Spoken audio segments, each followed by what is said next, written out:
Salut à tous et bienvenue sur le MO Café. On embrasse bien fort Romain Herring qui est un peu fatigué ce matin. Donc, qui dit Romain Herring fatigué dit remplaçant. On fait rentrer les remplaçants. Donc voilà, le remplaçant arrive, le remplaçant assure, enfin espère assurer. Et je suis heureux de vous retrouver les amis. Il y a déjà le train de la hype qui est parti. Merci beaucoup pour ça. StephM86 est dans la place. Wizbot est dans la place. Moineau30 est dans la place. Sefoufa, Sauna 13. Ini Mountain, David 13, Sauna 13, je l'ai déjà dit. Dark Knox 971, Mr. Jones 13700. Vous êtes déjà nombreux et je vous remercie pour votre fidélité. Saona qui nous dit salut boss, Perdo de la Pampa, super sub ou super seb? Écoute, je te laisse en juger. Nico Helmut fait mieux que l'Irola Seb. Oh, vous êtes dur, ça va. Le boss is back, nous dit 1394. Écoutez, ça me fait toujours plaisir de venir échanger, passer du temps avec vous. Moineau30 qui nous dit tu en penses quoi de l'arbitrage? Ben franchement, je vous dis la vérité. Je vous dis la vérité. Et là, je pense que ce que je vais vous dire, c'est je pense factuel. C'est basé sur les faits.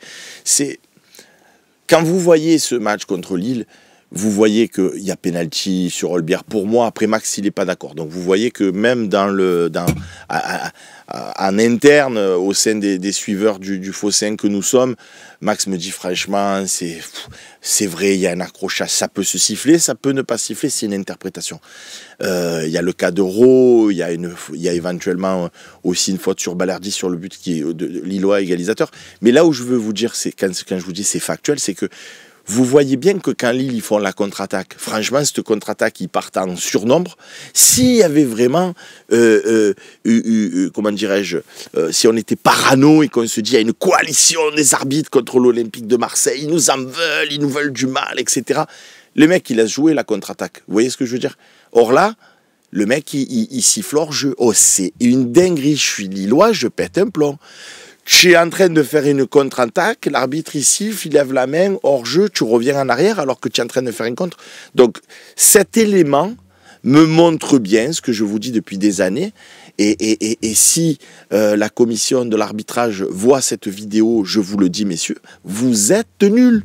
Vous êtes juste nuls. Les arbitres, ils sont nuls.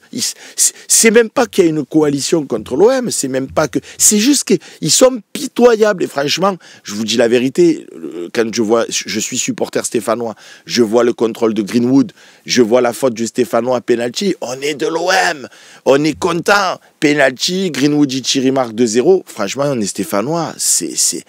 Je dis pas qu'il n'y a pas pénalty, c'est comme la faute d'Olbjerg, c'est sur Olbjerg, il y a pénalty, il n'y a rien à dire, il n'y a pas pénalty, bon ben voilà, nous on est dégoûtés, mais voilà, Max me dit c'est sévère, c'est sévère, ça se discute. Et en fait, les mecs sont juste nuls. Siffler hors jeu sur ce contre Lillois, tant mieux pour nous, voilà, je suis ravi, mais franchement, ils sont nuls, quoi, voilà. Ladgar qui nous dit ça, il faut arrêter, le patron c'est Nasser. Je crois pas, je te donne mon avis. Qu'est-ce que j'y gagne moi à te dire ça, franchement? Tu crois que je suis payé par l'arbitrage? Tu crois que Nasser, l'Airafi, il m'a appelé pour me dire ça, vas-y, dis ça parce que ça m'intéresse et qu'il m'a envoyé des sous? Je veux dire, je te donne mon avis. Ils sont pas bons. Ils sont pas bons. Harit qui se fait suspendre parce qu'il a mis le pied sur Marquinhos, c'est pas qu'il en a contre l'OM, c'est pas qu'ils en sont après l'OM, c'est qu'ils sont nuls. Il pense en son âme et conscience que le mec il a mis le PO, il y a le PO, il y a une trace, donc il carton rouge, voilà. Ils sont mauvais, ils sont juste mauvais, voilà, ils sont juste mauvais. C'est comme ça.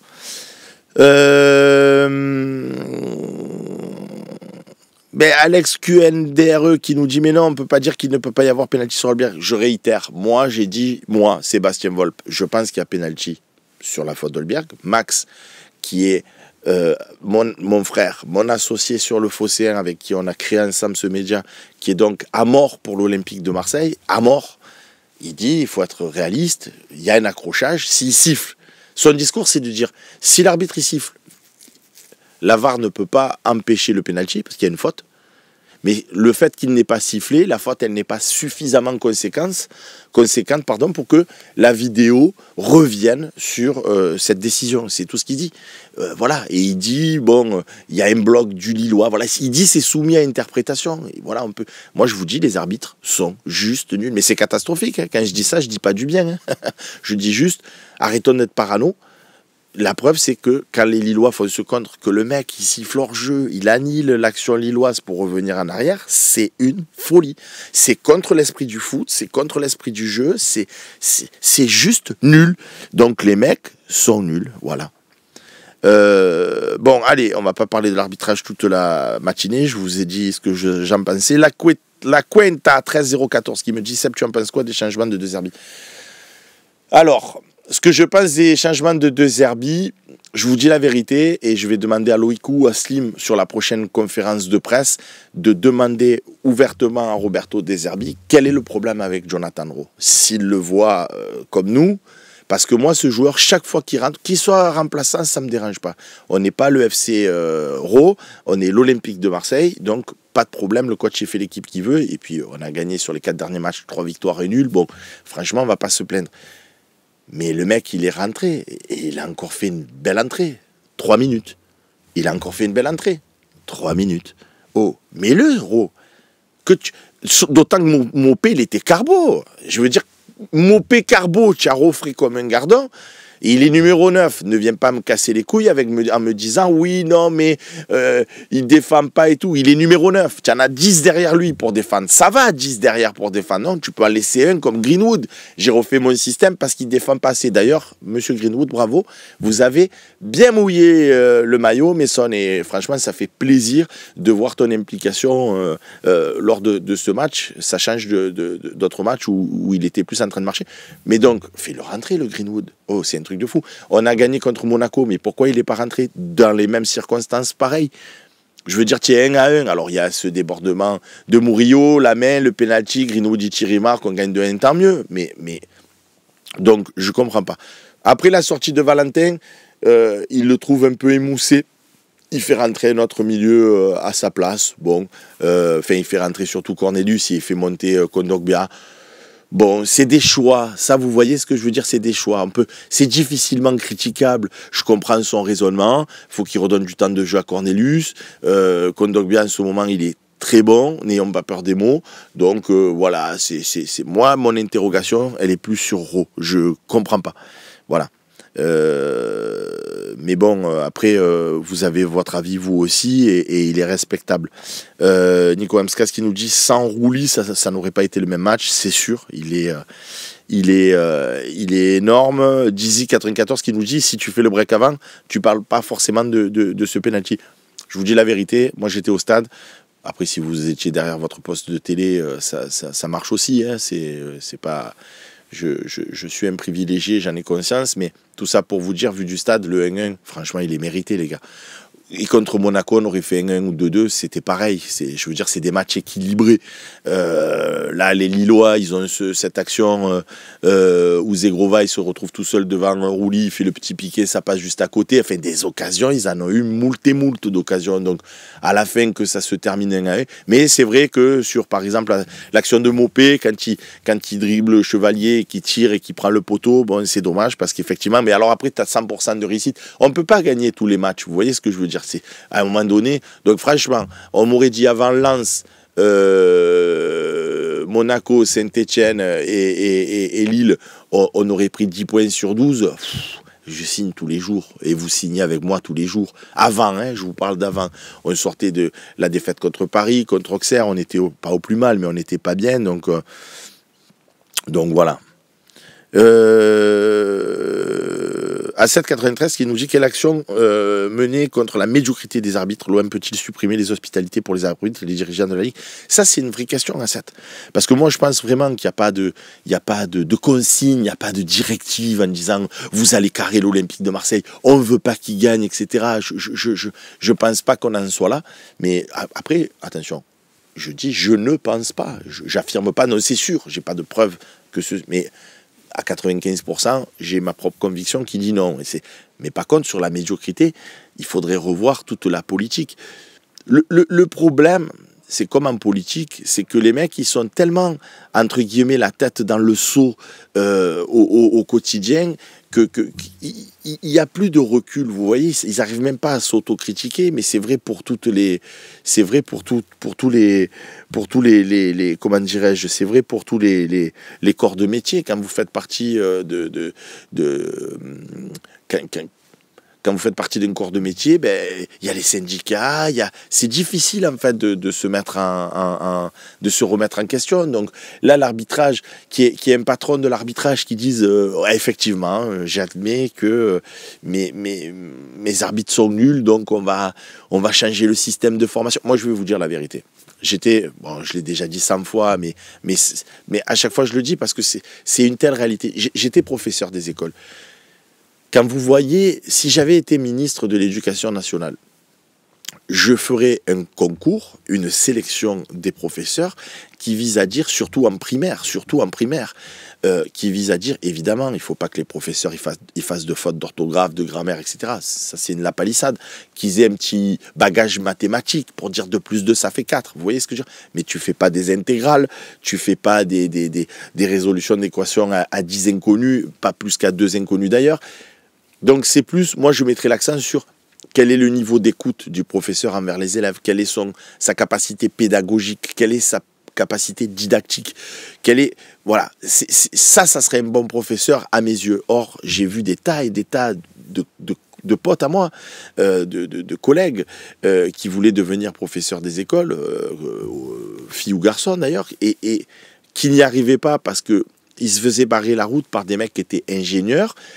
Ça leur plaisait pas le job, qu'est-ce qu'ils faisaient? Ils passaient le concours, les mecs c'était des tronches absolues, ils avaient 18 et 18 en maths et en français, et du coup ils devenaient professeurs des écoles, mais c'était des pipes, n'ayons pas peur des mots, en termes d'écoute des élèves, en termes d'accompagnement des élèves, c'était pas pour moi, de mon poste, ma vision, de mon prisme, de ma situation, c'était pas du tout des bons professeurs, les mecs c'est juste des puits c'est même pas des puits de science, parce que c'était même pas le cas, c'était juste des bons élèves. Mais si vous regardez, les amis, ce que je vous dis, moi j'ai été professeur, mais vous pouvez le transposer au corps médical. Les médecins de nos jours et depuis Hérode, c'est quoi? C'est des machines de guerre, de mémoire, de je bachote, j'apprends par cœur, je sais que si l'autre et tout, nani nana, enfin, ils passent des concours sur juste une capacité cérébrale. Où c'est qu'en médecine, il y a, pourquoi il n'y a pas l'accent sur l'écoute du patient, la prise en compte du patient,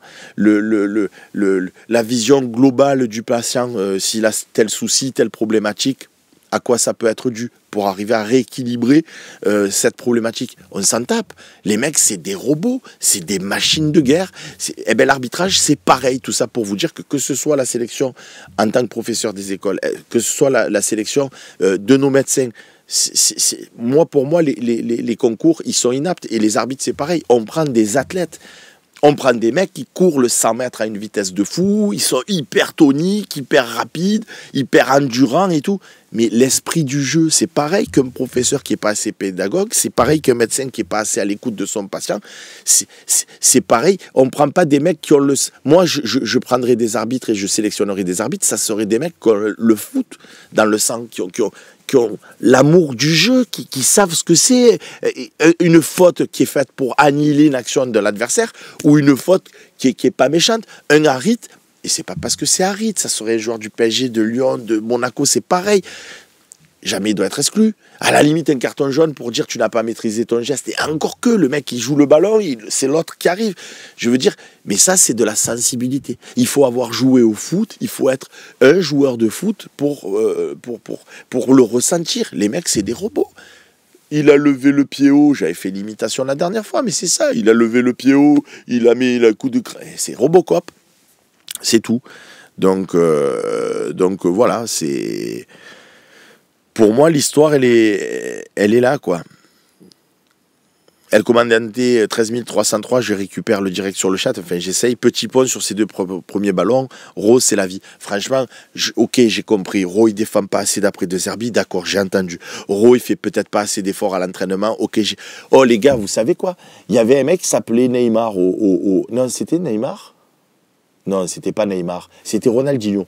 Il y avait un mec qui s'appelait Ronaldinho, un petit Brésilien, là, vous n'en avez peut-être pas entendu parler dans votre vie, tu vois, un mec un peu anonyme sur le côté, Ronaldinho, quoi.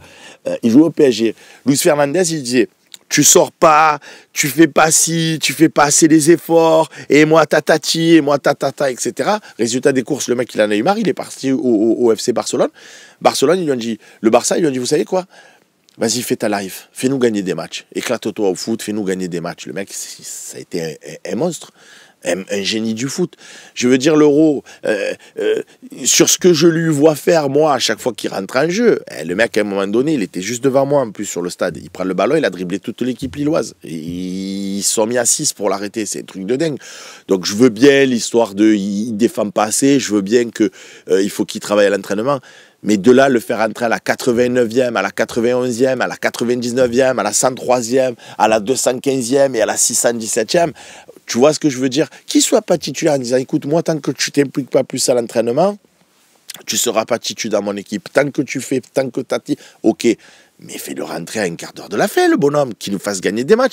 Il l'a fait contre Lyon. À Montpellier, il fait un débordement, il centre pour Wai qui marque. C'est un de ses rares buts à Wai. Il a tellement mis bien, c'était... Oh, fais-le jouer! Fais-le jouer! Roberto, on t'adore, je t'aime d'amour, tu es un monstre. Mais fais-moi jouer ce Ro! Tu attends quoi? Qu'il parte ailleurs? Qu'on s'aperçoive qu'en fait, c'est un monstre. Tu le vois qu'il a dû... En plus, Roberto, tu aimes le foot. Fais-moi le jouer, Ro! Tu aimes le foot. Encore une fois, c'est toi qui as le management. Donc, si tu estimes qu'il ne fait pas assez d'efforts à l'entraînement, qu'il n'est pas impliqué, qu'il ne soit pas titu, ça va. Mais fais-le rentrer à la fin. Moi, je ne comprends pas, moi. Je suis d'accord avec toi, Charlie Gaillard. C'est ce que j'ai dit. Les changements ont eu lieu car Rongier commençait à être carbo. Le souci, c'est qu'il a fallu le remplacer par Kondogbia. Mais voilà, c'est bon. Après, il était carbo, mais bon. Danos qui nous dit un avis sur le match de Luis Enrique, le GOAT. Le GOAT, tu exagères de fou. Moi, c'est un joueur que j'ai toujours défendu depuis qu'il est à l'Olympique de Marseille, parce que j'ai toujours dit que je voyais des qualités, même quand il faisait des matchs un peu moins bons. Je suis content parce qu'il commence de plus en plus à s'affirmer, mais si vous voyez la dernière action qu'il fait contre Lille, où il prend le ballon, il percute et tout, il manque pour moi, à mes yeux, toujours encore de responsabilité, dans le sens où avec le niveau qui est le sien, je ne peux pas me travestir. Je ne peux pas dire des trucs sur Payet, dire des trucs sur Harit et pas dire la même chose sur Luis Enrique, je ne serais pas crédible. Il faut dire toujours pareil quand c'est sa conviction. Ou alors c'est qu'on est un pimpin, on est une girouette sur un toit et en fonction du vent, on change de discours. Harit, s'il lâchait plus vite sa balle, s'il était plus... Vous voyez dans ce feeling du foot dont je vous parlais tout à l'heure, il est ultra technique, mais est-ce qu'il a ce feeling du foot comme Zizou, comme d'autres avant lui, pour faire les bonnes passes au bon moment, sentir le jeu? Non, il s'empale toujours, enfin toujours non, mais régulièrement sur les défenses. Des fois il faut dribbler, des fois il faut lâcher son ballon. Ben, Enrique, avec son niveau, mon ami, s'il prenait plus de responsabilité, d'aller de plus faire des provocations d'un contre un, oh, lui pareil, des fois il te fait des petits ponts, il passe dans un mouchoir de poche, donc tu as ce pouvoir d'accélération, tu as ce pouvoir de dribble, tu perds le ballon, c'est pas grave, tu es sur ton aile, surtout si tu es en poste avancé, évidemment si tu es derrière, sécurité, on assure sa passe. Mais quand tu es devant, trop souvent, je le vois au stade, il pourrait les percuter, il se tourne, il passe derrière. Vous allez me dire, c'est les consignes de Roberto, ce qui n'est pas forcément vrai, parce que Greenwood, il percute plus, Ro, quand il joue, il percute plus, et lui-même, de temps en temps, il percute. Donc, c'est son choix à lui. Ça m'étonnerait qu'un entraîneur te dise non, tu peux percuter, tu peux dribbler l'adversaire, tu peux apporter du danger, non, tourne-toi et passe derrière. De Zerbi, il est comme vous, il veut gagner, il aime voir des gifs, donc ça peut pas être une consigne tout le temps, tu percutes pas, tu te tournes, tu passes derrière, parce que si tout le monde se tourne et passe derrière, on ne pourra pas faire de gifs. Donc, tu as les capacités, Enrique, il est très bon, pour moi, dans mon regard. Il se bonifie de match en match, mais prend plus d'initiative, prend plus des responsabilités et tire plus l'équipe vers le haut. Mais sinon, évidemment, donc le GOAT, non, mais encore une belle prestation de notre Luis Enrique. David qui nous dit 13, qui nous dit: je me trouvais un peu plus haut au stade, qui était le latéral qui arrêtait tous ses démarrages d'action et qui n'allait pas au bout. C'était Enrique ou pas? Oui, c'est ce que je viens de te dire. C'est que c'est pas qu'il arrête, c'est que il est dans une position sécuritaire où derrière il prend le ballon et il prend pas de risque. Il se tourne, il passe derrière lui. Voilà. Moi, j'aimerais qu'il s'envoie beaucoup plus.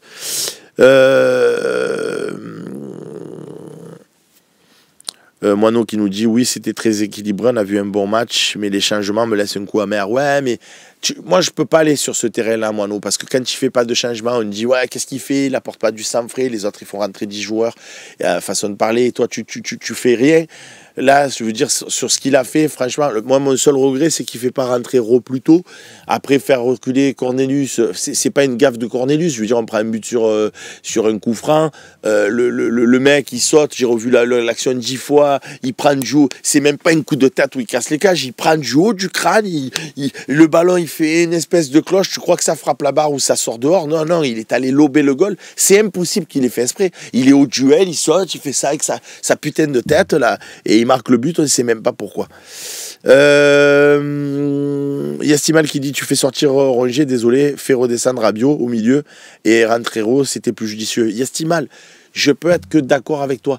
Je dis juste, moi j'aurais fait ça aussi. Je dis juste, c'est des choix. Je ne peux pas critiquer des choix. Tu comprends ce que je veux te dire? Lui, il est à l'entraînement toute la semaine. Il avait envie de renforcer son milieu avec Kondogbia à la place de Valentin, qui semblait un peu fatigué d'après De Zerbi. Il fait rentrer Cornelius, qui n'est pas brassier, c'est pas non plus le mec que tu trembles quand il a le ballon. Et Cornelius, il n'a rien à se reprocher. Est-ce que si il avait fait ce que tu dis, il n'y aurait pas eu le coup franc, il n'y aurait pas eu la tête du Lillois qui lobe Rouli? Pourquoi? Je veux dire, tu reproches quoi sur cette action à Kondogbia qui était au milieu? C'est Olbière qui fait une faute grossière. Tu vois ce que je veux te dire? Si c'était Kondogbia qui a fait un tacle à l'emporte-pièce, qui a coup franc, et derrière ça amène le but, je comprends ton raisonnement, de dire: moi j'aurais pas fait ça, Kondogbia il est plus trop bon au milieu, mais Kondogbia il y est pour rien, Cornelius il y est pour rien. Je veux dire, c'est Olbière qui fait la faute. À un moment donné, Olbière il était déjà au milieu. Donc il faut arrêter de toujours dire et si. Voilà. Moi je dis, j'aurais préféré voir Raw plus tôt, parce que je pense que le mec, déjà c'est un danger, c'est un poison, donc peut-être que les mecs ils viennent moins se presser parce qu'ils ont peur qu'ils partent dans ton dos. Ça oui. Après, sur les choix moi je change pas une défense centrale normalement, je la laisse en place aussi, mais après c'est trop facile de critiquer pour critiquer. Geno qui nous dit: en fait le problème c'est plus la VAR, mais c'est complètement ça. Moi, je vous dis la vérité, bon, j'ai l'impression de faire toujours les mêmes émissions, de répéter toujours pareil, mais en même temps, à chaque fois, on voit les mêmes matchs. Donc, moi, je répète la même chose puisqu'on voit les mêmes matchs. Moi, je ne mettrai plus d'arbitre. Au tennis, ils ont les lasers, mais ça aussi, c'est une dinguerie. À l'Open d'Australie, tu as des lasers, les mecs, ils ont enregistré une voix qui fait faute. Et c'est fini, il y a les lasers. Quand la balle elle est d'un micron dehors, tu entends faute. Mais il n'y a même plus du coup de comment ça s'appelle là, d'appel à la VAR. Il n'y a plus de challenge. Ça sert à quoi? C'est un robot qui te dit il y a faute ou il n'y a pas faute. Alors après, tu as toujours des journalistes sportifs pour te dire: oui, mais en fait, le tennis, l'erreur humaine, ça fait partie du jeu, ça fait toute partie de la beauté. Ah ouais, quand tu as un Nadal qui te met une espèce de coup droit de fou qui touche un micronième la ligne, et que tu as un arbitre qui a dit faute, et il faut rejouer le point parce qu'il s'est trompé, c'est la beauté du jeu. C'est la beauté du jeu. La beauté du jeu, c'est est-ce que c'était un bon coup droit ou pas? C'est quoi l'erreur humaine? Ça fait partie de la beauté du jeu. Moi, j'ai jamais vu une ineptie pareille. Tu as des règles. Donc, au Open d'Australie, il y a les lasers, et puis il y a faute, il n'y a pas faute, il n'y a pas faute. C'est aussi simple que ça. Eh bien, au foot, je ferais pareil. Je mettrais des mecs derrière les télés, je mettrais n'importe qui. Là, oui, un athlète qui court juste pour relayer ce que dit le vrai arbitre à l'oreillette. Et tiens, un mec, il est derrière des caméras, il regarde le match, il peut se passer les replays, il est là avec ses boutons, il regarde, il dit, ah là, les gars, il y a faute, là, on est d'accord. Mais c'est qu'ils n'ont pas la sensibilité du foot. Ils n'ont pas la sensibilité du foot. Après, le problème de la VAR aussi, c'est que des fois, quand tu vois des actions en temps réel, tu te dis non, c'est dans l'impact et tout. Quand tu vois le ralenti, tu te dis, voilà, Olbière, par exemple, la situation, tu le vois en temps réel, bon, tu te dis, allez, ça joue, c'est bon, etc. Tu peux dire ça joue. Moi, je pense qu'il y a faute, mais je comprends ceux qui disent que ça peut se jouer. Après, quand tu vois l'action au ralenti, au super ralenti, à la loupe, tu vois le cul de l'autre, la hanche qui part, la tête d'Olbière qui fait comme ça. Des fois, ça a tendance. Le ralenti, c'est pas non plus l'action à vitesse réelle. Ceci étant dit, les hors-jeux, moi j'arrêterai avec les juges de touche, ils servent à quoi? On va me dire, ouais, mais ils aident l'arbitre. Mais quand tu as des caméras, tu as encore plus l'arbitre. Les hors-jeux, tu as le révélateur, tu as tout. Je veux dire, ça sert à quoi? Les mecs, ils partent, ils sont comme là, comme ça, ils attendent, ils lèvent le drapeau 6 mois après, parce qu'ils ont une doute raisonnable. Il n'y a pas de doute. Tu laisses l'action, tu as un mec qui est hors-jeu. Et l'arbitre, il est sur le train. Presque, je caricature, mais tu as les haut-parleurs dans le stade. Tu mettrais un arbitre derrière les caméras, tu n'as plus d'arbitre. Sur le terrain, tu n'as plus d'arbitre. Tu entends des fautes, coups francs. Voilà. Monsieur, mettez le ballon à 35 mètres. Voilà, c'est ici. Bon, évidemment, je suis caricatural. Il faut quand même qu'il y ait un mec pour dire le coup franc est là, mettre sa bombe, le coup de bombe blanche, etc. Mais dans l'absolu, tu aurais plus d'arbitre sur le terrain. Voilà. Et puis, si c'était un représentant de l'arbitre, c'est-à-dire un athlète qui court, là, oui, sélectionne des athlètes. Mais des mecs avec de la sensibilité, qui ne sont pas forcément des athlètes de haut niveau, tu les mets derrière des écrans, ils contrôlent et tout, et ils disent à l'athlète qui est sur la pelouse, siffle faute, siffle coup franc, revient en arrière, etc., etc. Et le mec, et comme ça, quand les joueurs viendraient voir l'arbitre, ils diraient, c'est pas moi. Arrête de me parler, c'est le mec, il est à la caméra, il est derrière, il est dans le cas régie, donc tu me parles à moi je fais qu'appliquer les consignes. Vous voyez ce que je veux dire? Il n'y aurait même plus de discussion possible, ça serait même pas, entre guillemets, dans ma conception, le vrai arbitre. Ça n'empêcherait pas les erreurs ça n'empêcherait pas l'interprétation. Mais là, tu as le vrai arbitre, il est sur la pelouse, et tu as des assistants dans la vidéo, ça peut pas marcher. Parce que les mecs, ils ont peur de déjuger l'arbitre. Oui, je pense que tu t'es trompé, tu devrais revoir les images. Va le dire, toi. En plus, quand tu sais que tu risques l'arbitre risque de se faire un peu tirer les oreilles en disant c'est la VAR qui t'a déjugé, donc pas bien. Vu qu'il se protège, c'est une corporation, le mec, c'est dur de dire oh, tu t'es trompé, frérot, tu sais, il appuie sur son bouton là. Tu devrais venir voir des images. Maintenant, si c'était le vrai arbitre, celui qui a la responsabilité du match, qui était derrière ses caméras, il n'y a pas besoin qu'il aille dire à quelqu'un tu t'es trompé. Il voit les images, il prend ses décisions. Par contre, il y a un mec qui court sur la pelouse à qui il donne ses instructions. Moi, ça me semble ça me semble d'une simplicité enfantine. Ça, on a qui dit le truc qui m'énerve le plus, c'est qu'il nous a même pas repassé le ralenti sur eau. Ah non, mais les diffuseurs, oh, vous savez quoi? Hier soir, à 2h30 du matin, parce que je me couche quasiment jamais, bref, ça c'est ma vie, je voyais le résumé sur DAZN. Oh, ils n'ont pas montré le penalty potentiel sur Olbière dans le résumé, ni sur Rowe. Je suis devenu fou. Les mecs qui font un résumé de match, tu n'as pas eu la chance d'assister à la rencontre, tu vois le résumé, tu vois même pas la faute sur Olbière et la faute sur Rowe. Oh les gars, vous êtes journalistes. Vous êtes là pour relater dans un résumé ce qui s'est passé dans un match. Eux, ils l'ont passé sous silence. Genre, c'est jamais arrivé. C'est une folie. C'est une folie.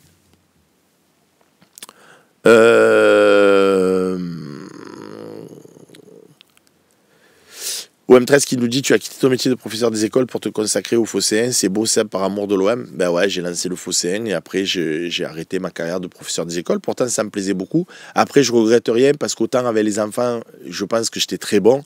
D'après les parents d'élèves, d'après les collègues et tout, hein, c'est pas moi qui le dis, c'est trop difficile de s'auto-juger. Mais par contre la hiérarchie, c'est pas possible.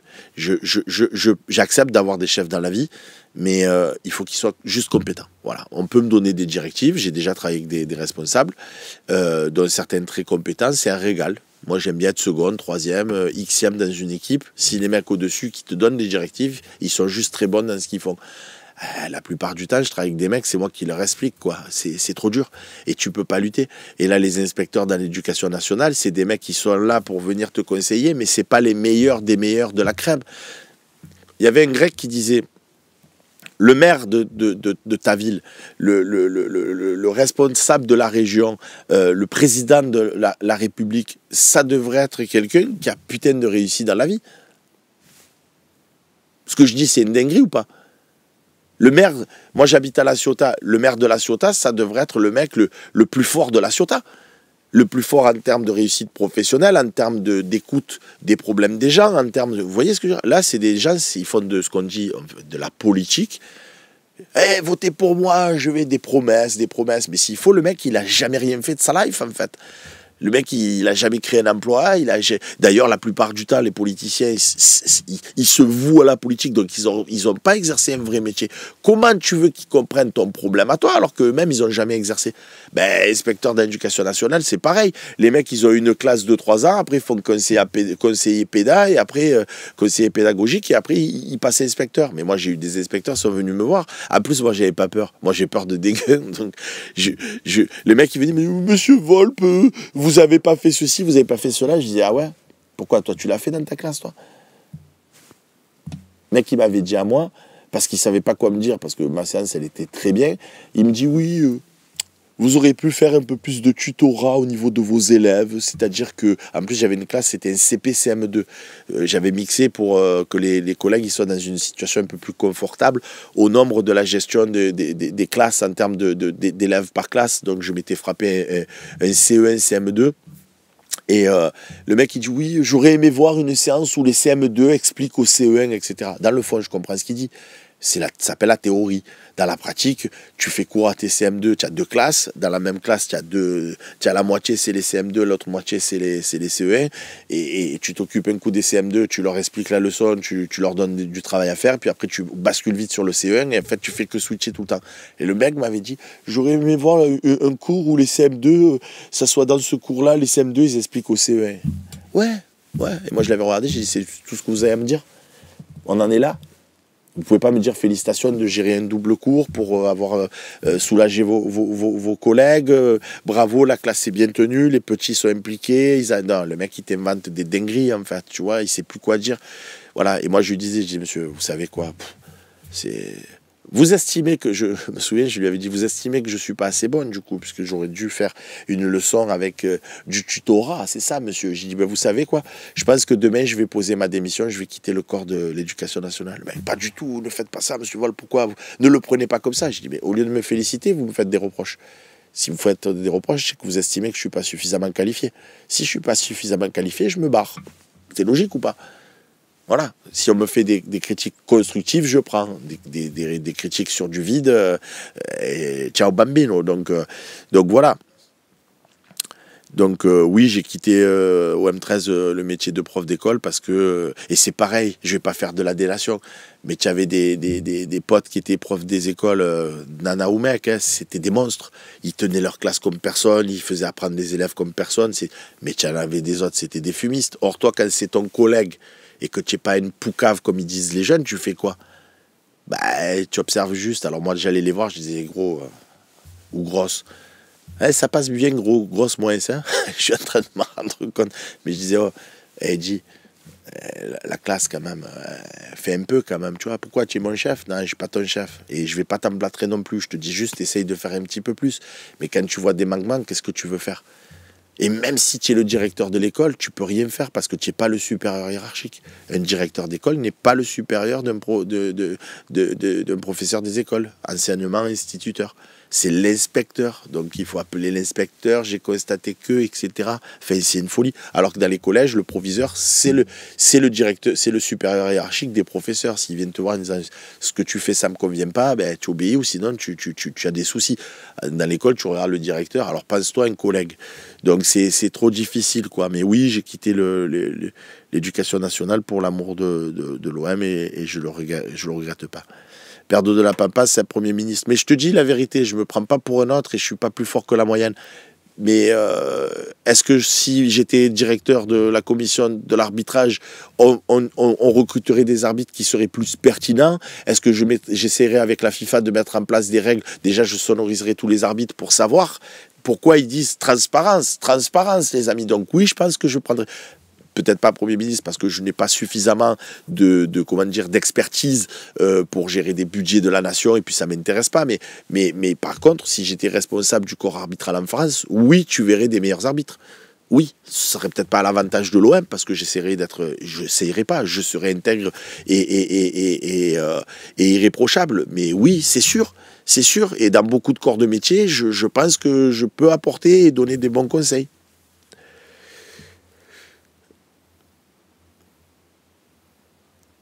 David qui nous dit niveau médecine, maintenant c'est juste viral, c'est tout. Ben c'est ça, les mecs, c'est des puits de... Eux, c'est des vrais puits de science par contre. Moi, j'aurais été incapable. Oh, ils apprennent des bouquins et des bouquins et des bouquins et des bouquins. Mais moi, pour moi, la médecine, et c'est ma vision de la médecine, c'est la prise en compte du patient. Quand tu as mal à la tête, tu as mal à la tête, pourquoi? Moi, je suis plus de la médecine chinoise. Tu as mal à la tête, tu as mal à la tête, pourquoi? Tu vas voir un médecin en Europe, en France, tu vas voir ton médecin, tu dis j'ai mal à la tête, eh ben, prends des aspirines. J'ai mal à la tête, eh ben, prends du Nurofen. J'ai mal à la tête. Moi, j'aime bien en Chine ou dans les pays orientaux parce que tu as mal à la tête, ils vont se poser la question de t'as mal à la tête, pourquoi? Si tu as mal à la tête, c'est qu'il y a une raison que tu as mal à la tête. Déjà, il faut comprendre pourquoi tu as mal à la tête. Peu importe la cause, peu importe l'origine, mais déjà, pourquoi tu as mal à la tête? Pourquoi? Parce que vous savez, il y a cette anecdote qui dit que en France, quand tu viens voir un garagiste avec un pneu crevé, une voiture qui a un pneu crevé, le garagiste, il t'enlève le clou, il voit le trou, il met une mèche, il répare le pneu. La voiture, elle remarche de nouveau. Super. 3 jours après, tu vois, ah, putain, j'ai encore mon pneu crevé. Il répare. 3 jours après, j'ai encore mon pneu crevé. Ouais, mais s'il y a un clou sur ta route et que personne il enlève le clou, ben, tous les jours, tu vas prendre la route, tous les jours, tu vas prendre le clou, tous les jours, ton pneu il est crevé. Donc, ça marche, hein, tu répares. C'est peut-être intelligent de se poser la question de pourquoi tu as un trou dans ta voiture, dans le pneu, et d'aller voir, ah, il y a un clou, on enlève le clou.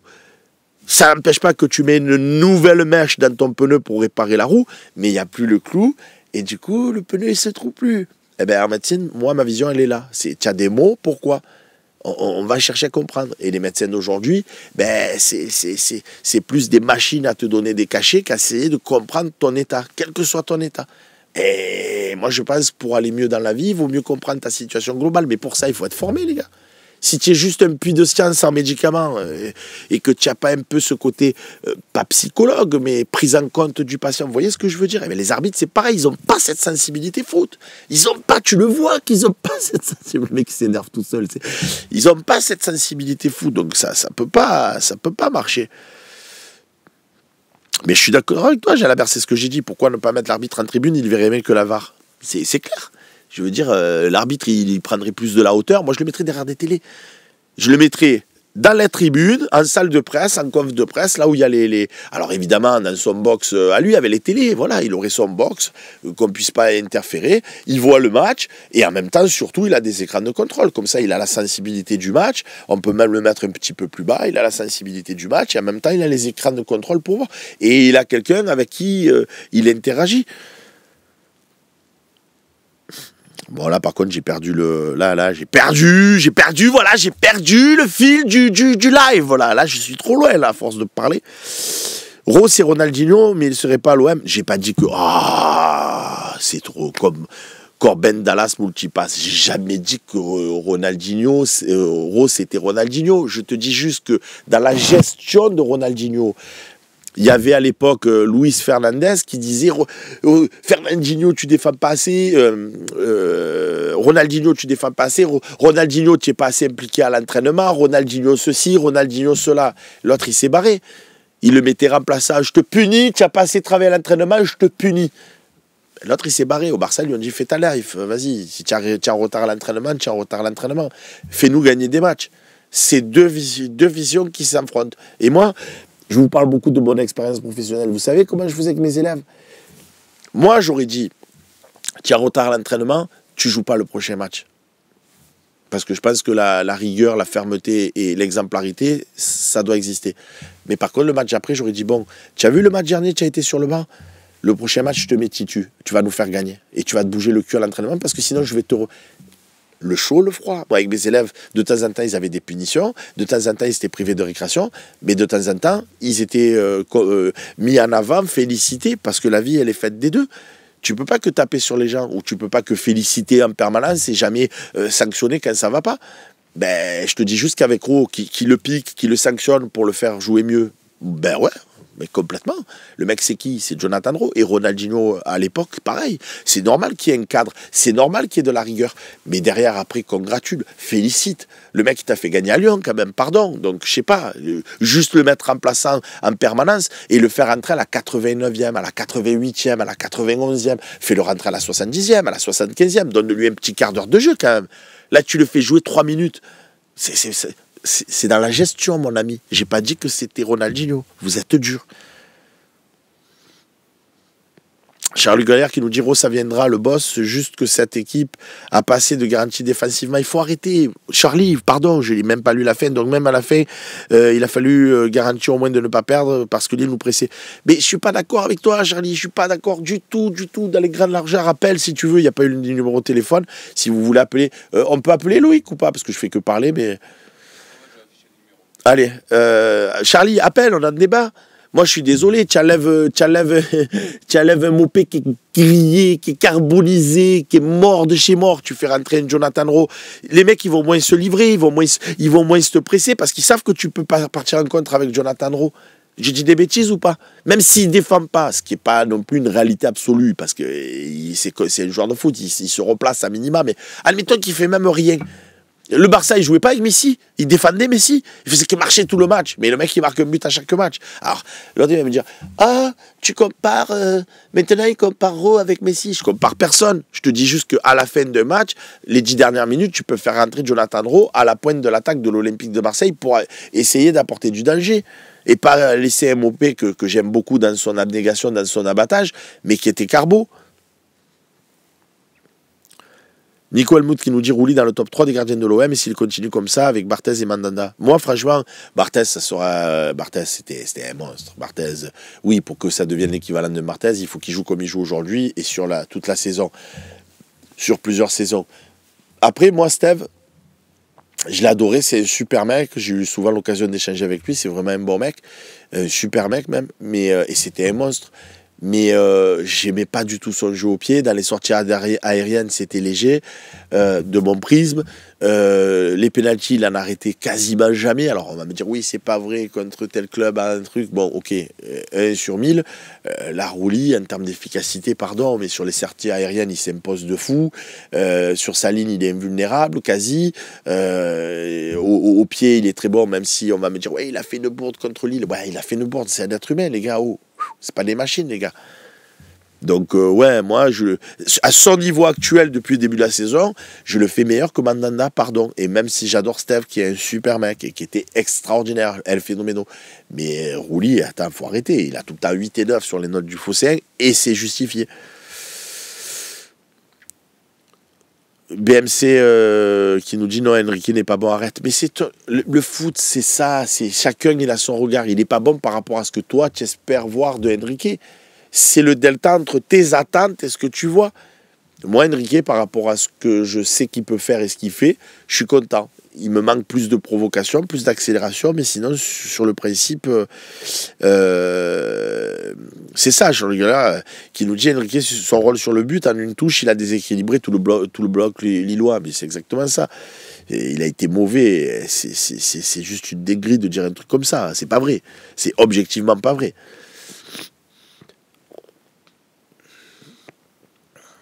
Lasny qui nous dit on a un problème d'arbitrage en Ligue 1, c'est catastrophique et c'est pas que l'OM. Mais c'est ça que je vous dis, c'est pour ça que je vous dis qu'ils sont mauvais. Moi, tous les matchs que je peux voir de Ligue 1, les arbitres sont cataclysmiques. Donc c'est pour ça qu'il n'y a pas un complot contre l'OM. Encore une fois, je revois cette action lilloise où je me dis oh là là, le contre, oh là là, on va souffrir. D'un coup, il dit hors-jeu. J'étais éclaté au sol de rire. Le mec, il dit il a arrêté une contre-attaque lilloise pour leur donner un hors-jeu de l'OM. C'est une folie ou pas quand tu penses? T'imagines, tu siffles hors-jeu pour dire attention, l'OM ils attaquent, mais il y a hors-jeu, donc on arrête l'action de l'OM. mais toi, tu es en train d'attaquer toi, on te dit tu arrêtes, on revient parce que l'OM ils étaient hors-jeu. C'est tellement ridicule. Qu'est-ce que j'aimerais avoir le responsable de la commission des arbitres en face de moi, là, ce matin, là, dire monsieur, revoyons les images. Vous ne pensez pas que votre arbitre il est nul? Vous vous rendez compte qu'il a arrêté une action de contre-attaque de Lille, et c'est pas en notre faveur, hein, pour siffler hors jeu. Oh, c'est niveau poussin des arbitres. C'est niveau U-17, U-10, c'est U9, U8, U6, U4. Dans le ventre de ma mère, je sifflais pas les hors-jeux sur ça. Ah, il faut arrêter. Ah, c'est des nuls. One13 qui dit ça, qui me choque, c'est l'absence totale de ralenti sur la faute d'Euro. Ah non, mais c'est ça,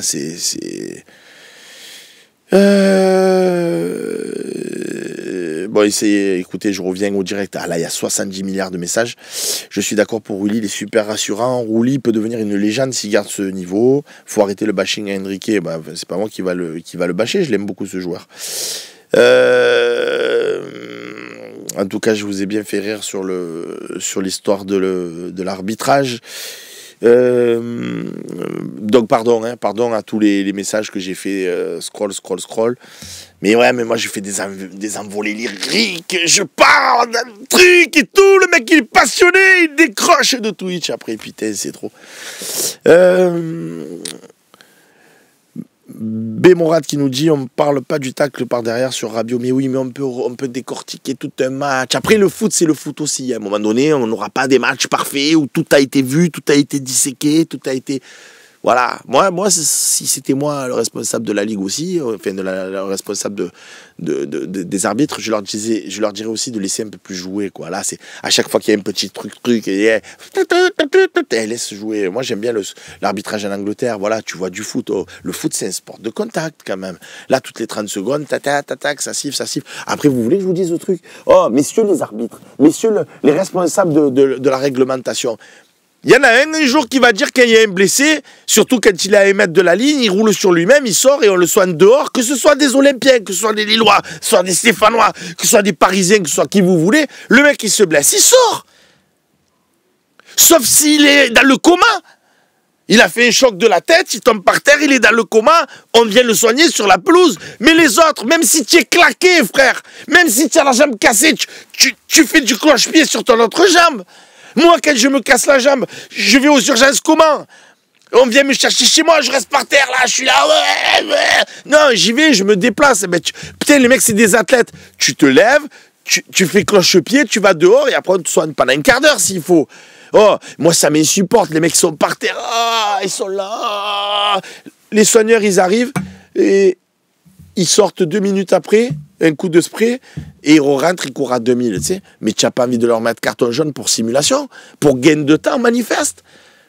Il faut arrêter tous ces... Mais les Olympiens, pareil, hein, messieurs les Marseillais. Oh, soyez dignes, soyez valeureux, et arrêtez de faire les... Allez, on ne peut plus rien dire en 2025, bientôt 2025.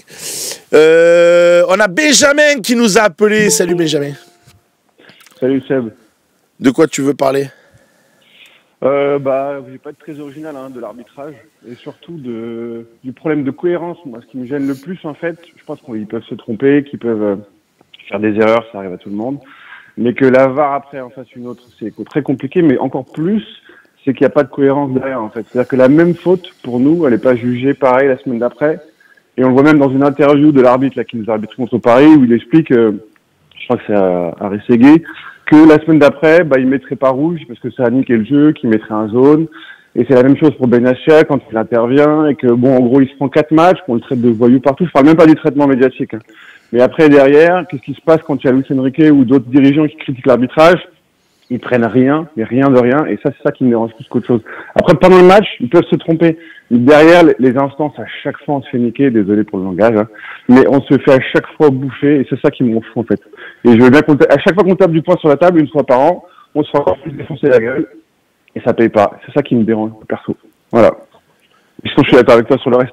Si on se fait... Ouais, mais Benjamin, pour aller dans ton sens, tu vois, et ça, l'Olympique de Marseille ne peut pas le faire. Mais moi, à un moment donné, on va prendre nos responsabilités aux Phocéens et on va dire, voilà, les gars, on va faire un courrier ou une émission et on va faire en sorte qu'elle soit vue par la commission de l'arbitrage. Et on va dire, voilà, si vous continuez à nous voler manifestement, alors c'est pas des vols, mais à être aussi mauvais, à prendre des mesures contre les arbitres qui sont pas bons, si vous continuez de sanctionner les dirigeants de l'Olympique de Marseille, comme tu viens de le rappeler, Benjamin, alors que d'autres, comme Enrique ou d'autres, peuvent intervenir sans rien dire. On va l'appeler à un boycott des chaînes télé et on va dire aux gens de se désabonner et de beIN Sport et de DAZN s'ils ont pris des abonnements mensuels, parce que les supporters de l'Olympique de Marseille sont très nombreux en France et qu'à un moment donné, on n'accepte plus cette situation de non-droit.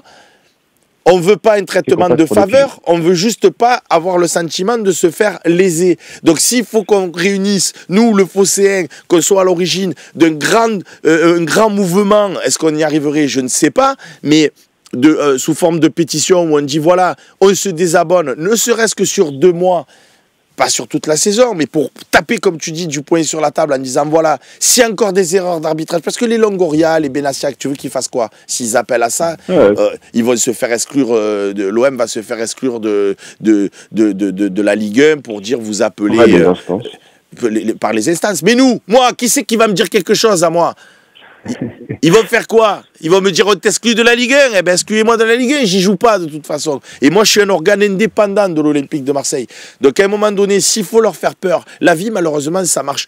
La plupart des gens, ils marchent que par la peur. Ils marchent pas par l'intelligence ou la communication, le dialogue, la courtoisie. Il faut toujours montrer les muscles. Mais si à un moment donné, il faut... Et moi, je vais te dire, Benjamin, j'avais déjà envisagé de porter plainte contre la LFP quand ils font des huis clos. Parce que je trouve que tous les copains qui sont dans les virages, qui sont punis parce qu'il y a 2 débiles qui ont balancé des projectiles ou qui ont allumé, ou peu importe la sanction, c'est pas normal que tout le monde soit puni pour rien. Sauf que mes avocats m'ont dit, on peut le faire, on peut attaquer la LFP. Sauf qu'en fait, toi, quand tu vas au stade, comme ça vous le savez, quand tu vas au stade, l'organisateur de la rencontre, il s'appelle l'Olympique de Marseille. Donc, quand il y a un huis clos, tu ne peux pas attaquer directement la LFP pour te plaindre du huis clos. Tu dois d'abord attaquer l'organisateur de la rencontre et au stade Vélodrome, il s'appelle l'Olympique de Marseille. Donc, pour pouvoir attaquer la LFP, il aurait fallu attaquer l'Olympique de Marseille. Donc, j'ai appelé qui de droit l'Olympique de Marseille à ce moment-là, ça date d'il y a 2 ans, pour lui dire, voilà, j'ai envie de faire bouger les choses, donc je vais attaquer l'Olympique de Marseille parce que j'estime que les huis clos, ça suffit. Et par effet de bord, derrière, j'attaquerai la LFP une fois que je t'ai attaqué à toi. On m'a fait comprendre qu'il valait mieux pas aller dans cette direction et dans ce sens-là. Bon, je ne vais pas non plus aller contre la volonté des responsables de l'Olympique de Marseille, donc je m'étais arrêté là. Mais parce que je n'avais pas pu attaquer la LFP en première intention, il faut d'abord s'en prendre à l'organisateur de la rencontre, et l'organisateur de la rencontre, c'est l'Olympique de Marseille.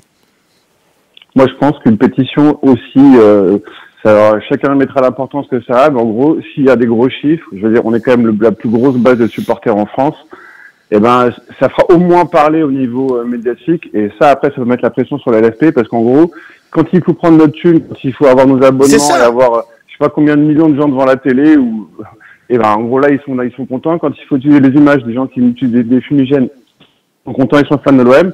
Et après, par contre, derrière, à chaque fois, on se fait carotte. Moi, franchement, je deviens fou, quoi. Alors, je fais partie des mecs qui habitent pas à Marseille, j'habite dans le nord de la France, j'habite à l'étranger. Merci d'avoir le Phocéen. Je suis depuis le début, depuis OM.net. C'est mon truc où tous les jours, je me prends mon petit shot d'OM et ça me fait kiffer. Dès que je peux, je descends.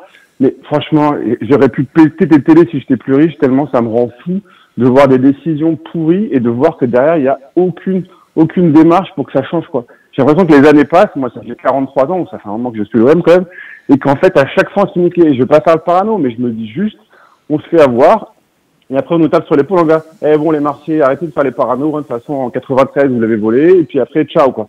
Vous êtes mignons, vous excitez vous êtes tous des fadas, putain, juste, moi je veux qu'on soit jugé comme tout le monde en fait, c'est tout ce que je demande, rien de plus, je veux pas qu'on soit jugé différemment parce qu'on a le plus beau supporter, parce que tout ce que je veux, c'est qu'on soit jugé comme tout le monde, et comme ça après à la fin de l'année, on gagne pas, je m'en fous, moi.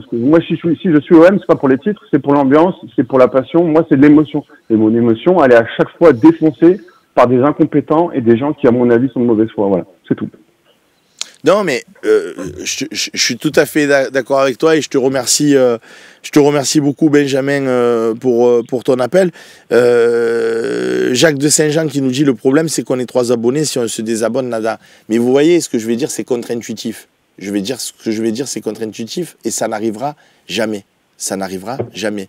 Mais si, au niveau du stade Vélodrome, quand il y a un match de l'Olympique de Marseille.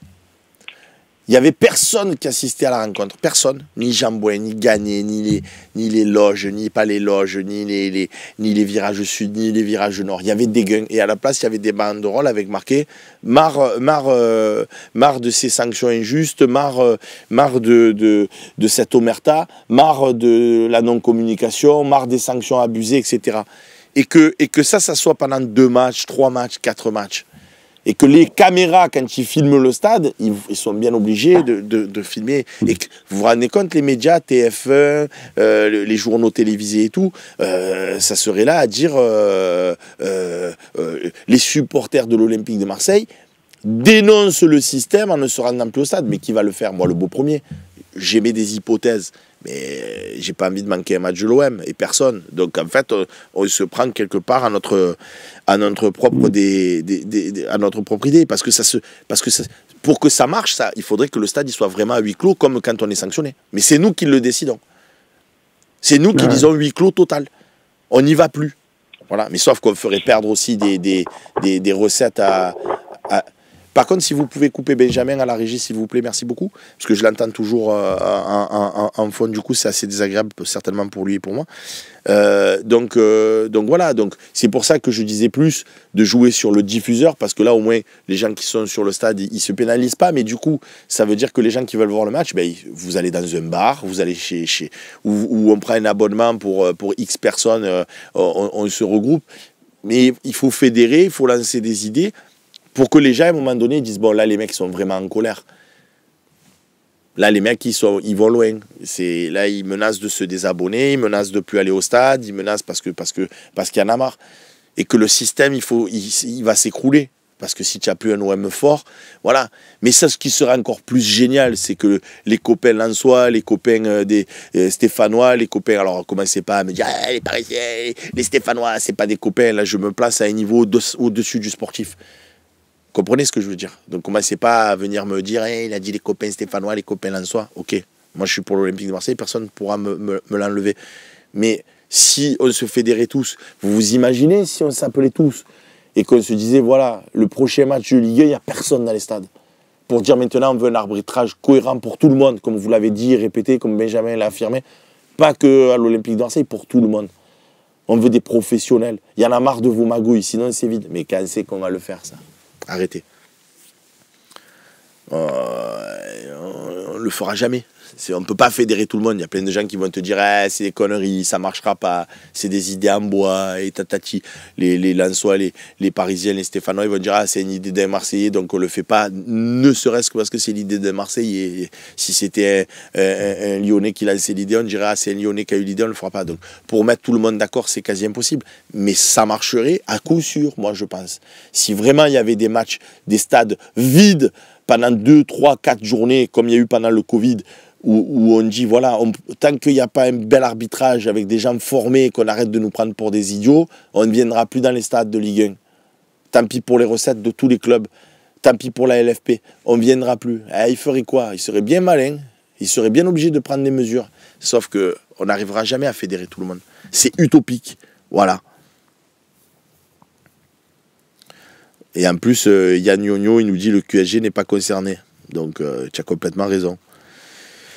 Voilà, c'est assez sûr, Atari, idée excellente mais impossible. Bien dommage car ça bougerait. C'est sûr que si tu avais des stades vides pendant 2-3 matchs, avec des banderoles avec marqué on veut un arbitrage juste, marre de cette omerta, ça c'est sûr qu'ils prendraient des décisions. Hein. Tant qu'il n'y a pas des décisions, on ne reviendra pas dans les stades, ça c'est sûr qu'ils prendraient des décisions. Par contre, ce qu'on pourrait faire, et du coup de discuter avec vous, ça m'a fait penser à l'idée, c'est de faire commencer une pétition en ligne où on dit marre de l'arbitrage qui sanctionne et on va relater tous les faits et on va lancer et on va dire à tout le peuple olympien mobilisez-vous et relayez. Et comme c'est une initiative personnelle de Sébastien Volpe sur le fosséen.fr, l'Olympique de Marseille ne peut même pas être sanctionné parce qu'ils n'ont rien à voir avec moi. On est complètement autonome et indépendant. Et je l'écrirai dans ma pétition. Pétition lancée par Sébastien Volpe, autonome et indépendant. Sans ni le consentement, ni l'approbation de rien du tout de l'Olympique de Marseille. Supporters marseillais, mobilisez-vous. Voilà. Mais après, il y en aura toujours pour nous dire, ouais, mais il fait ça pour le buzz de son média, il fait ça pour connaître le phocéen, il fait ça pour si. Et les mauvaises langues, il y en a toujours de partout. Bref, voilà. C'est pas un stage au Danemark, Chris Domba. C'est Balerdi qui a dit, on a quelques jours de repos. Moi, ce que je vous propose, c'est, à moins que je dise une ineptie, mais Loïc, on est bien d'accord que ils vont passer des jours entre eux. Hein. C'est pas un stage, c'est pas avec des. Ouais, c'est ça, c'est sur les jours de repos. Ouais, c'est sur les jours de repos, donc c'est pas un stage. En fait, c'est Balerdi qui a dit les gars, pour la cohésion de l'équipe et pour la cohésion du groupe, on va tous au Danemark et on passe quelques jours de vacances ensemble et tout le monde a dit ah ouais bonne idée et tout, ils partent entre potes en fait, donc voilà. Mais vous voyez ce que je viens de faire aussi, c'est rare, je me mets pas en avant, je dis pas que je suis le meilleur et que je fais tout bien, loin s'en faut, je suis un être humain comme tout le monde, mais dire je crois, hein, on va demander à Loïc, il y en a qui vont dire ah, le mec il sait même pas et tout, bien sûr je le sais puisque je le dis, mais comme j'ai un petit doute, je me dis je dis pas une bêtise quand même, je fais appel à Loïc, mais ça les gens ils ont tellement un ego démesuré pour que je ne vais pas remettre en doute mon image, je ne vais pas me remettre en question. Ben moi, je dis, Loïc, tu me confirmes? Oui, je te confirme. Au moins, on est sûr qu'on dit des bonnes choses et pas des âneries. Et ouais, il faut savoir se remettre en question dans la vie. Et moi, des fois, la dernière fois, j'ai eu un beau maillot de Romain Canuti. J'ai dit, ah, j'ai mon beau maillot des 120 ans. Il y avait un invité qui nous dit, Seb, c'est les 125 ans. Ah ben, j'ai bugué. J'ai dit 120 au lieu de 125. Qu'est-ce qu'il y a? On va me mettre en prison. Qu'est-ce qu'il y a? Je suis un idiot. Qu'est-ce qu'il y a? Je suis un abruti parce que je me suis trompé, que j'ai dit 120 au lieu de 125 ans. Il n'y a personne qui fait des bêtises, qui dit des âneries dans la vie. Ben, j'ai dit une ânerie. Ben voilà. Il n'y a que ceux qui font rien qui font jamais d'erreur. Ceux qui font, ils sont forcément soumis à la possibilité de faire des erreurs. Et voilà. Donc il faut savoir se remettre en cause, il faut savoir de temps en temps, voilà, moi j'ai peur de rien. Moi, voilà. C'est pas parce que. Je suis directeur du phocéen, que j'ai la science infuse et que je sais tout. Donc voilà. Bon les amis, c'est midi 2. C'est pas que j'ai faim, c'est pas que je vous aime pas. Mais si on s'écoutait, on pourrait faire des OM au café de 10h. Normalement ce soir, sauna, il y a, si je dis pas de bêtises, il y a Manteghetti et il y a notre ami de l'AFP. Voilà. Mais c'est Romain Canuti qui fait les plateaux, je vous l'ai dit déjà. Sois calme, Seb, mais je suis complètement calme. Si vous saviez quand je me mets en colère comme c'est, tu me dirais pas sois calme. L'OM au café, ça passe à l'OM au déjeuner avec Seb. Beau 624 qui nous dit Seb ne nous aime plus. Comment ça, je t'aime plus? Moi, si tu veux, on passe la journée ensemble. Et il y avait un copain qui avait dit aussi, oui, ceux qui sont abonnés à MyPhocéen, est-ce qu'on pourrait venir faire des talks? Mais c'est le principe. Si vous êtes abonné à MyPhocéen, c'est que vous nous soutenez. Si vous nous soutenez, j'ai des copains, je voulais faire juste, Loïc, je suis désolé, je te prends encore quelques secondes de ton temps pendant la pause déj, je m'en excuse. Et je ne te paierai pas une heure supplémentaire en plus parce que je suis terrible en tant que patron. Mais blague à part, il y a des gens qui me disent, oui, MyPhocéen, il y a eu une offre Black Friday, j'ai pas pu en profiter, c'est quoi le truc et tout. Les gars, MyPhocéen, en fait, je pourrais dire appel aux dons, ça serait pareil.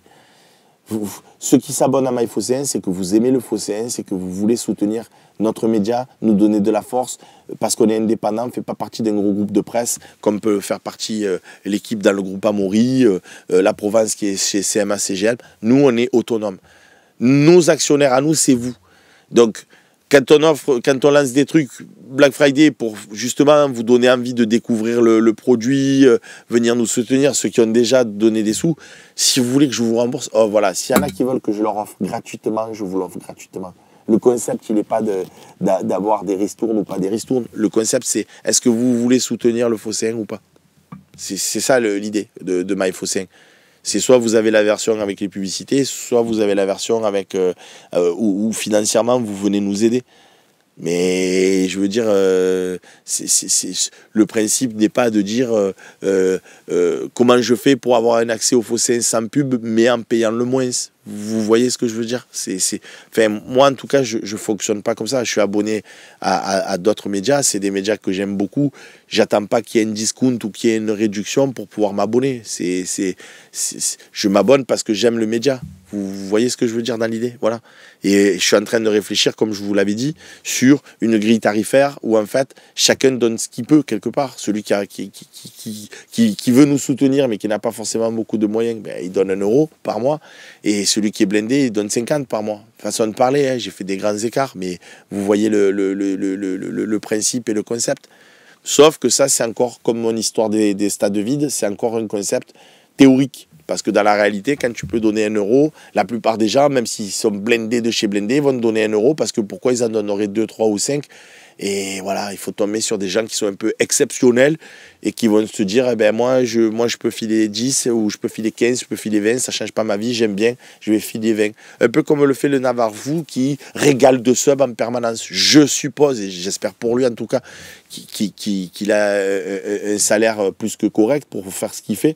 Et du coup, ben voilà, il donne des abos à la commu, voilà, il n'est pas là à dire, oh, j'ai pas eu le Black Friday, voilà. Et je dis pas ça pour ceux qui m'ont fait la remarque, hein, qui m'ont dit le Black Friday, pas le Black Friday. Après, j'ai eu des remarques aussi de copains qui disent, oui, on est au club phocéen, on paye 99 euros par an, ceux qui payent 1,50 € par mois avec le Black Friday, eux, ils ont gagné des places au stade et nous, on l'a pas gagné.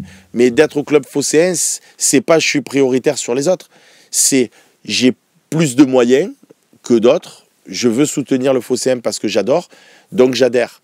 Mais après, moi, les gens qui... Des fois, si on part par là, et alors je fais plus gagner des places aux phocéens tout court, les gens qui n'ont pas les moyens et qui viennent suivre le média avec les pubs, ben si, merci de votre fidélité, je fais gagner quand même des places. C'est pas parce qu'on est au club phocéen que les places, elles sont réservées qu'au club phocéen. Voilà, moi, j'essaie d'inviter le plus de gens possible, que ce soit les abonnés classiques, ceux de MyPhocéen ou ceux du Club Phocéen. Après, ceux du Club Phocéen, je suis en train de réfléchir pour faire des soirées VIP où on se retrouve entre gens du Club Phocéen pour les remercier aussi, en faisant venir des personnalités, des anciens joueurs, etc., pour passer des bonnes soirées. Mais ça, il faut le temps que je le mette en place, etc. Mais ça, c'est plus ça que de gagner des places au stade. Des places au stade, c'est des concours, c'est ouvert à tout le monde. Voilà. Geno qui nous dit franchement bravo pour ça, être indépendant, il faut être un peu fou. Mais tu auras constaté que je suis complètement fou. Ah ouais. ZDMae qui nous dit attention, le narval fou, c'est Rodolphe Saadé, t'imagines? Oh, ça serait tellement une dinguerie, tu sais. Le mec, le président de CMA-CGM, tu sais, en fait, c'est le Naval Fou. Et à tous les matchs, il nous envoie des subs. Le phocéen, vous me régalez. Je pense que si c'était lui, on le saurait. Il m'aurait déjà appelé pour me dire, gros, on va te mettre les millions sur la table. Et même là, tu vois, je serais presque de dire, si un jour j'ai à part Tapi, parce que c'était Bernard et que c'était champion d'Europe, mais si un jour il y a un gros groupe qui m'appelle pour me dire, voilà, on voudrait racheter le phocéen, presque, c'est même pas une histoire de vous demander l'autorisation, mais de le partager avec vous, de dire, voilà, j'ai cette possibilité, on y va pas, quoi. Parce que le phocéen, c'est nous, les gars. C'est nous tous ensemble. Bon, moi, il se trouve que je prends des décisions, mais c'est votre ferveur, votre fidélité et votre présence qui fait qu'on est là depuis tant d'années, quoi. D'ailleurs, vous savez quoi, je me dis à chaque fois de vous le dire et j'oublie tout le temps. Et là, c'est les OM au café, c'est le lieu de le dire. Mais faites du buzz pour nous, les gars. Parlez autour de vous, dire oh, tu connais le phocéen, tu connais. Parce que je vais essayer de faire cette pétition pour l'Olympique de Marseille, pour l'arbitrage, mais nous, pour nous faire connaître à nous. C'est pareil, vous le levez le matin, vous allez faire votre boulot, quel que soit le boulot, vous allez faire vos courses, ou vous allez, peu importe ce que vous faites, mais est-ce que vous parlez autour de vous, dire ah je connais les médias sur l'OM, c'est le feu, c'est le feu ou pas d'ailleurs, si vous pensez que c'est le feu, je vous demande pas de dire des choses que vous ne pensez pas, mais vous êtes nos meilleurs représentants. Si un il parle de nous à 3 autour de lui, que les 3 après ils découvrent et qui parlent à 3 autres autour de lui, c'est l'effet boule de neige. Moi, j'ai pas les budgets Canal+, beIN Sport, Dazen pour faire des campagnes de publicité en disant venez suivre l'actualité avec le phocéen.fr. Par contre, moi j'ai vous, mes lecteurs et mes viewers, donc vous êtes les mieux placés pour faire connaître le média. Parce que je me dis tout le temps, sur Twitch, le matin, on est 300. C'est 300, 500, ça dépend des fois sur l'OM Café. Bon, après, on est beaucoup plus nombreux sur les replays. Mais il faudrait qu'on arrive à monter petit à petit. Pareil sur les les lives, pareil sur le site, pareil sur tout, quoi. Et nos meilleurs représentants, c'est vous, en fait. Si vous êtes satisfait du Phocéen, ben, n'hésitez pas à en parler autour de vous. Et vous avez certainement des potes qui sont fans de l'OM et qui ne connaissent pas forcément le Phocéen. Je suis en train de revoir toute la pression publicitaire aussi. Donc en 2025, on va essayer de vraiment refaire un modèle où il y aura moins de pression publicitaire. Parce que même moi, ça me saoule en vérité de mettre trop de pubs, quoi.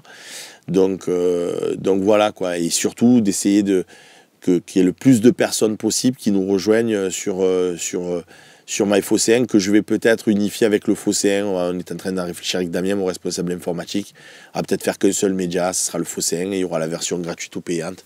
Et c'est plus la version, vous voyez, je préfère la version gratuite ou la version soutien quelque part. J'aime pas ce qui est premium, payant, tout ça. C'est plus version gratuite ou version soutien. Voilà, dans l'idée. C'est voilà. Bon les gars,